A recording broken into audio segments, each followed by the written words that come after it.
এটা হচ্ছে সিনা, তাই তো? দেখো যে সিনাটা কাটতে গিয়ে দাদা হিমশিম খাচ্ছে খাসি। আহা, এ কি মাছ! হ্যাঁ, ধরার জায়গা পাচ্ছ না দাদা? দেখো ধরারই জায়গা পাচ্ছে না কোথাও। আহা, বিশাল সাইজ, বিশাল সাইজ।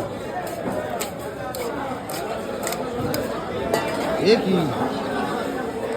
কি সাইজের কাতলা মাছ! দেখো কার্তিকের মুখ টুকের অবস্থা কি দাদা? অনেক বড় কাতলা তো, এরকম কার্তিকের তো অসুখ প্রবলেম হচ্ছে, তাই তো দাদা? কতদিন পরে কাটলে এরকম বড় মাছ?